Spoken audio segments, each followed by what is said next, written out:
Važiuodami per Lenkiją pastebėjome, kad dauguma mūsų bičiulių bitininkų nėra didžhektariai žemvaldžiai.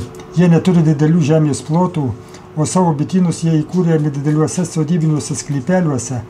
Aviliai stovi prie avilių, tankiai išdėstyti, o bitės skraido kur panorėję, renka hektarą ir apdulkina kaimynų augmeniją.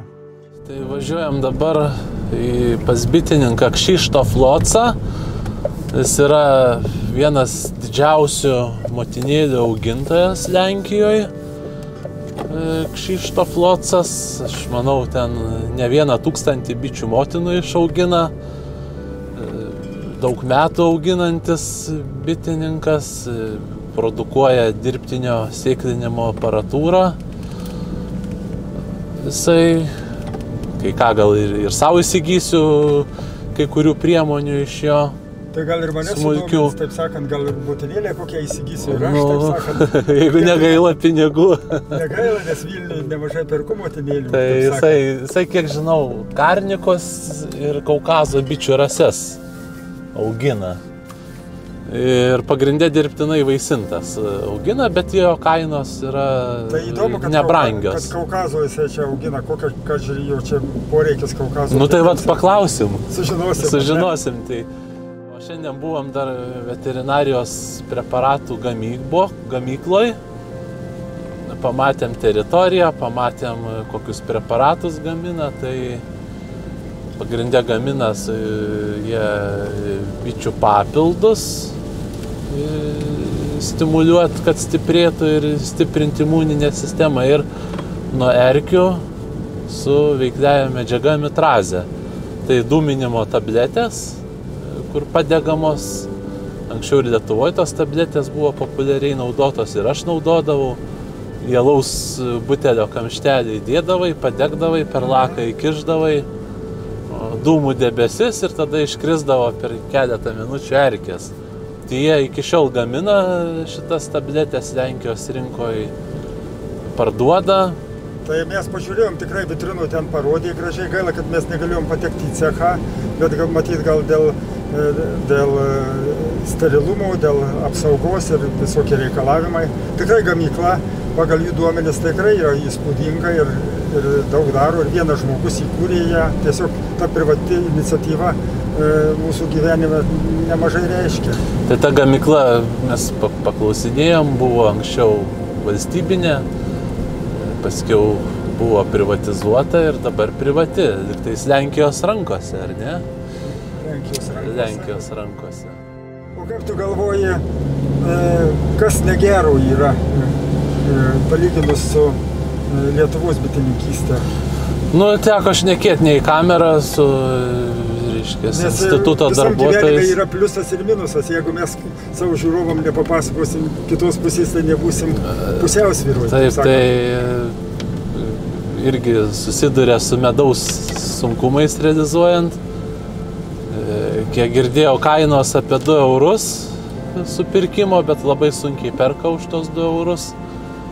Sunku realizuoti medų, didmeninė kaina čia. Na ir dar kitas dalykas, kad pas juos medaus mažiau gauna iš avilio negu mes. Ir dar mažesnį kiekį, matomai dėl to, kad rapsų nėra tiek daug, kiek pas mus. Įspūdis tai neblogas, šalys didelės, daug medžių, gal medingųjų augalų nėra, čia grūdų labai daug, bet mes abudu anksčiau kalbėjom, kad iš kur nešti medų, tai čia bitutėms taip reikia labai gerai pažiūrėti. Gal dar iš to apie preparatų finansavimą truputėlį. Ten, kiek supratau, 90% finansuoja kainos, ar ne? Ir, nu, taip nėra tikslios sumos numatyta kiekvienam aviliui. Bet, žodžiu, bitininkai Lenkijoje irgi remiami įsigijant preparatus nuo varozės erkių. Ir kitas dalykas, ta išmoka, kur apie 12,50 zlotų kasmetinė, tai užperžiemojosi bičių šeimą. Ar ne taip? Tai, nu, pas mus tokios paramos kaip ir nėra. Tai ta 12 eurų čia yra remiama kaip ir nacionalinėmis lėšomis, aš kaip supratau. Ta tokia parama, ne europinėmis lėšomis. Na tai, žodžiu, mes dar pasižiūrėdami į kaimynus Lenkus galim irgi, taip sakant, stengtis lygiuotis ir reikalauti savo teisių ir kažkur, taip sakant, ieškoti galimybių savo būtį pagerinti. Kelionės maršrutas mus atvedė į nedidelę Skorcezės gyvenvietę esančią netoli Liublino. Lankomės Krzysztofo Loco veisinėme bityne. Krzysztofas Locas patyręs bičių motinų veisėjas. Iš jo mokosi daugelis jaunosios kartos bitininkų, ypač pradedančių veiklą dirbtinio apvaisinimo srityje. Jis yra bitininkystės žurnalų redkolegijos narys, priklauso Lenkijos bičių motinų augintojų asociacijai. Ši asociacija įkurta siekiant skatinti ir modernizuoti Lenkijos bičių motinėlių veisimą, kurią plėtojo kelios veisėjų ir sėklintojų kartos. Nazywam się Krzysztof Loc. Profesjonalus bitininkas veisėjas. Kartu su žmona dirbame veisinėme bityne, veisime krajinkų ir kaukazietiškų bičių motinas. Turime 3 įregistruotas linijas – Alpeika, Nieska, Jugo ir kaukazietišką liniją Važnica. Veikla užsiimame jau 50 metų. 20 metų dirbome valstybinėje gyvulių veisimo stotyje, o nuo 2000 metų dirbame čia. Tai jau privatus verslas. Užsiimame iš esmės tą pačią veiklą, sako bičių veisėjas Krzysztofas Locas.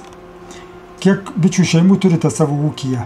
Kadangi turime veislinį bityną, mūsų ūkis pritaikytas veisimo veiklai ir mums pakanka apie 250 šeimų.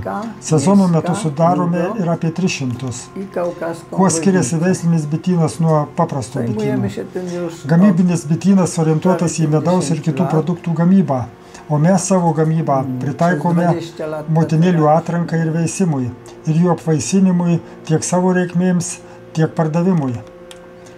Gal galite apibūdinti savo bičių linijas? Krajinkų linijos skiriasi niuansais, kitokios jų biologinės savybės, leidžia selekcionuoti tam tikromis kryptimis. Pavyzdžiui, Alpeika yra labai aktyvi pavasarį. Jos sudaro stiprią šeimą žiemai ir anksti pradeda vystytis, dar prieš atsirandant pirmajam žiedadulkių šaltiniui. Nieska. Ši linija gerai žiemoja ir vystosi tik pasirodžius pirmajam žiedadulkių šaltiniui.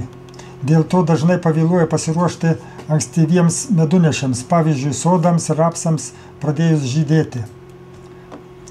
Vėliau jos greitai sustiprėja, o jų privalumas yra geras prisitaikymas prie esamų sąlygų. Tarpinė linija tarp jų Jugo mažiau populiari, bet pasižymi gerų medingumu, švelnumu ir nespiečia. Jos trūkumas – ankstyvas vystymosi nutraukimas rudenį, jau rugsėjį nebeturi perų. Esant vėlyvam medunešiui, bičių šeima nusilpsta prie žiemą. Jei žiemą atšyla, jos pradeda vystytis per anksti, kas nepalankiomis sąlygomis silpnina šeimą. Patyręs bitininkas pritaikęs tinkamą priežiūrą ir žiemojimą gali gauti labai vertingas bites. Todėl svarbu laiku keisti motinas ir prižiūrėti savo bitynus. Palyginti su kitais veisėjais mes nenaudojame miniatiūrinių aviliukų. Inseminuotas motinas tikriname standartiniuose rėmeliuose. Skiriame 3 motinų tipus. Neapvaisintas, dirbtinai apvaisintas be patikrinto perėjimo ir apvaisintas natūraliai ar dirbtinai su patikrintu perėjimu. Prieš 30 metų dirbtinai apvaisintos motinos buvo labai populiarios. Vėliau susidomėjimas sumažėjo. Dabar dažniau perkamos natūraliai apvaisintos, nes jos yra pigesnės ir produktyvesnės. ES programos kompensuoja motinėlių ir atšakų pirkimą, todėl stengiamės juose dalyvauti. Į mūsų bityną atvykę Lietuvos bitininkai dažniausiai perka reprodukcinės motinas skirtas tolimesniam veisimui. Lietuvoje populiarios tiek krajinkos, tiek kaukazietės. Santykis panašus. Kaukazietės populiaresnės pietryčių Lenkijoje, o kituose regionuose vyrauja krajinkos. Mūsų bityno gamyboje kaukazietės sudaro 1/5 visų apimčių. Lenkijoje dirbtinis apvaisinimas yra labai išvystytas ir veikia apie 100 aktyvių inseminuotojų. Pažvelkite, čia visą matomą įrangą dirbtiniam apvaisinimui pats gaminu nuo 80-mečio. Įranga ypač populiari Lenkijoje, o užsienyje priklauso nuo šalies. Štai po apsilankimo pas mus amerikietė bitininkė Susan Kobe Jungtinėse Amerikos valstijose ėmė populiarinti mūsų įrangą. Motinas apvaisinome 2 kartus kas 2 dienas, naudojant 2-3 tranus, suleisdami 3-4 mikrolitrų spermos. Tranų kokybė priklauso nuo jų priežiūros. Jei bičių šeima tranais per daug ir nesirūpina, tai jų kokybė prastėja. Todėl auginame tranus ribotais kiekiais, kad išlaikytume gerą jų kokybę. Krzysztofas tikrai mums daug gerai visko paaiškino ir tiesiog džiaugiamės, kad atvykom į šį kaimelį, tikrą bitininkystės oazę.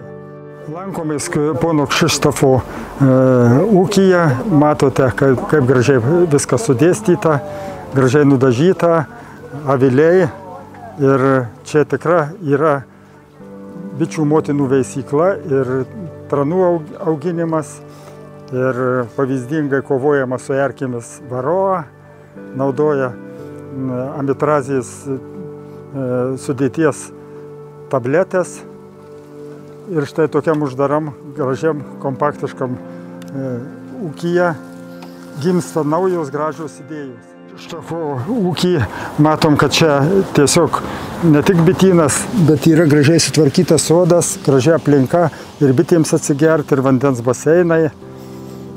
Ir tiesiog su meile, gražiai, skoningai paruošti objektai ir daug grožybių. Tiesiog yra gražus pavyzdys, kaip galima iš bitininkystės verstis, gražiai gyventi ir sukurti savo gerovę.